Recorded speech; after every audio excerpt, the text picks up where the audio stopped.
অনেকে তো বলে যে তারা একটা ডিম 4 ভাগ করে খায়, এরকমটা কি মনে হয়েছে নাকি? আমি আসলে কারো ঘরে ঢুকে দেখিনি তো, ওই জন্য বলতে পারবো না। আচ্ছা, কেমন আছেন?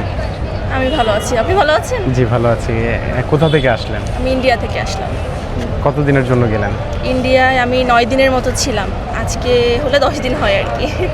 কোন পারপাস যাওয়া হয়েছিল? এমনি ট্যুরিস্ট হিসাবে গিয়েছিলাম ঘুরতে। কেমন দেখলেন বাংলাদেশ এবং ইন্ডিয়ার ভিতরে পার্থক্য কি? পার্থক্য কিছুই নাই, সবই একই, শুধু হলুদ ট্যাক্সিটা নতুন আর ইন্ডিয়ান ফুচকা খাওয়ার স্টাইলটা অনেক নতুন, এটাই। তাছাড়া নতুনত্ব আসলে কিছুই নাই, সবই একই রকম। খাবার দাবারের পার্থক্য কি আছে? খাবার দাবার আমার দিক থেকে বলতে গেলে আসলে আমি বাংলাদেশে যে খাবার খেয়ে ইউজ টু, ইন্ডিয়ান খাবারের সাথে আমার টেস্ট বাট যায় না, কারণ আমি একটু স্পাইসি টাইপের খাবার পছন্দ করি। ওইখানের যেহেতু ওরা মাল্টি কুইজিন, তো খাবার দাবারের সাথে আমার আসলে পড়েনি ঠিকভাবে।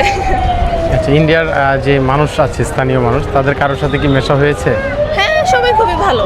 বাংলাদেশি বলে যে কিছু বলবে তা না, সবাই খুবই ফ্রেন্ডলি। অনেকে তো বলে যে তারা একটা ডিম 4 ভাগ করে খায়, এরকমটা কি মনে হয়েছে নাকি? আমি আসলে কারো ঘরে ঢুকে দেখিনি তো, ওই জন্য বলতে পারবো না। আচ্ছা, ইন্ডিয়া এবং বাংলাদেশের ভিতরে মানে আপনি বিভিন্ন জায়গায় কি ঘুরে বেড়ান? আমি মাঝে মধ্যেই ঘুরে বেড়াই, এই ফার্স্ট টাইম আমার ইন্টারন্যাশনাল ট্যুর ছিল, তো ঘুরে আসলাম, খুবই ভালো লাগছে।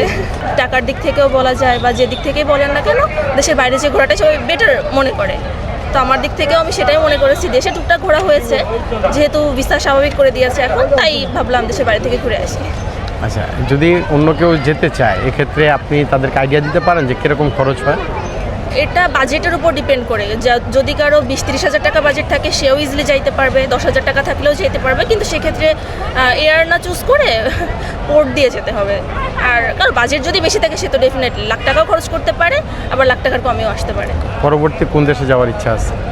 পরবর্তীতে এখনো পর্যন্ত ঠিক করিনি, ছুটি ম্যানেজ করতে হবে, টাকা ম্যানেজ করতে হবে, তারপরে নেক্সট প্ল্যান করবো। মানে এমনিতে কি করা হয়? আমি এমনি জব করি, পাশাপাশি স্টুডেন্ট। স্টুডেন্ট? হ্যাঁ। কোথায় পড়েন?